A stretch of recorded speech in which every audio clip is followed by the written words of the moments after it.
Hi there, it's me, Janine, coming to you from South Maine.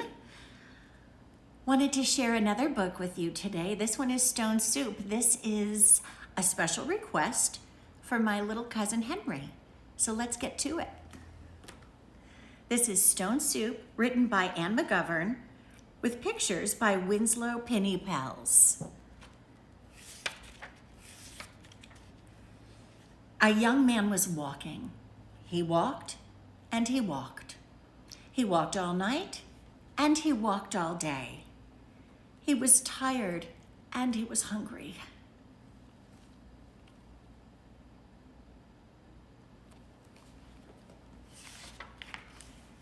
At last, he came to a big house.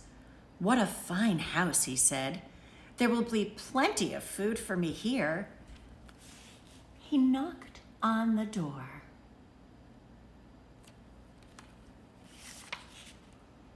A little old lady opened it. "Good lady," said the young man, "I am very hungry. Can you give me something to eat?" "I have nothing to give you," said the little old lady. "I have nothing in the house. I have nothing in the garden." And she began to close the door. "Stop," said the young man. "If you will not give me something to eat, will you give me a stone?"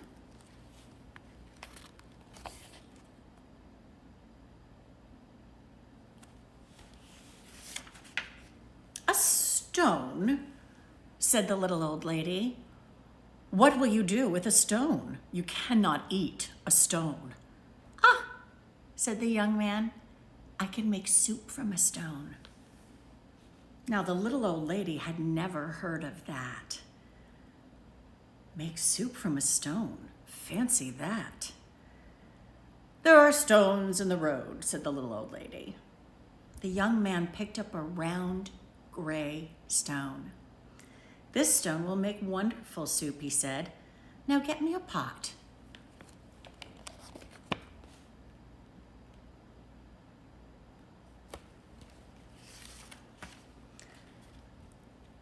The little old lady got a pot.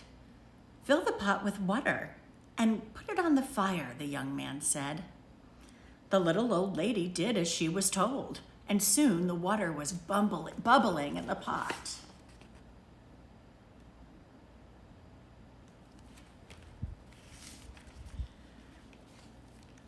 The young man put the round, gray stone into the pot. "Now we will wait for the stone to cook into soup," he said. The pot bubbled and bubbled. After a while, the little old lady said, "This soup is cooking fast." "It is cooking fast now," said the hungry young man, "but it would cook faster with some onions." So the little old lady went to the garden to get some yellow onions.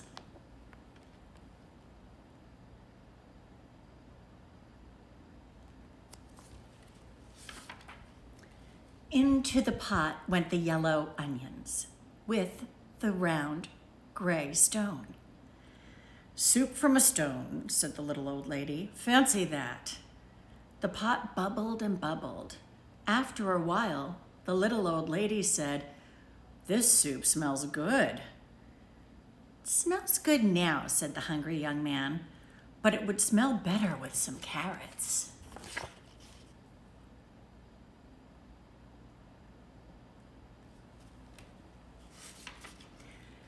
So the little old lady went out to the garden and pulled up all the carrots she could carry. Into the pot went the long, thin carrots with the yellow onions and the round, gray stone.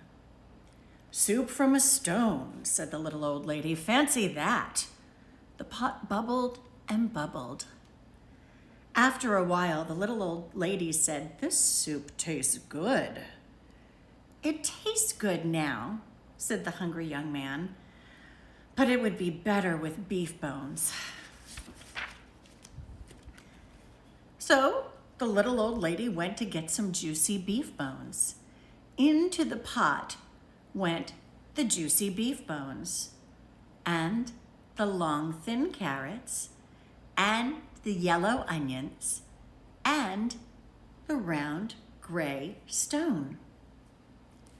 Soup so from a stone, said the little old lady. Fancy that. The pot bubbled and bubbled. After a while, the little old lady said, this soup is fit for a prince. It is fit for a prince now, said the hungry young man, but it would be fit for a king with a bit of pepper and a handful of salt. Look at this. It looks like the poor doggy's upset because he knows he's not going to get as many bones now they're going in the soup. So the little old lady got the pepper and the salt. Into the pot went the bit of pepper and the handful of salt with the juicy beef bones and the long, thin carrots and the yellow onions and the round gray stone. Soup from a stone, said the little old lady. Fancy that. The pot bubbled and bubbled. After a while, the little old lady said, this soup is too thin.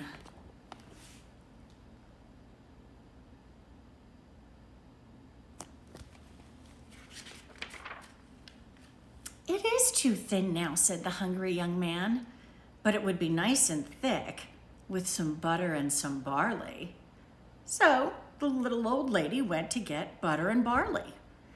Into the pot went the butter and barley with the bit of pepper and the handful of salt and the juicy beef bones and the long, thin carrots and the yellow onions and the round gray stone. Looks like she had to make the butter to put the butter in. Imagine that. That's a hard job.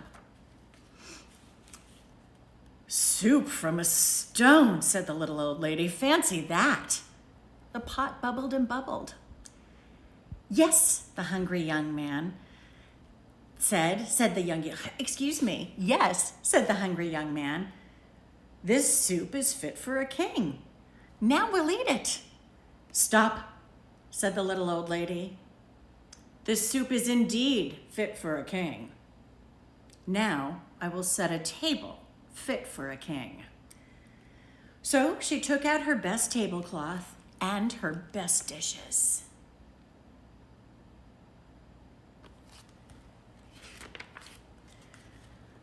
Then the little old lady and the hungry young man ate all the soup. The soup made with the butter and barley, the bit of pepper and the handful of salt, and the juicy beef bones, and the long, thin carrots, and the yellow onions, and the round gray stone. Doesn't that look nice and cozy? Oh, they must be so proud of themselves. Soup from a stone, said the little old lady. Fancy that. Now, I must be on my way, said the young man. He took the stone out of the pot and put it into his pocket. Why are you taking the stone? Said the little old lady. Well, said the young man, the stone is not cooked enough. It will have to cook. I will have to cook it some more tomorrow. And the young man said goodbye.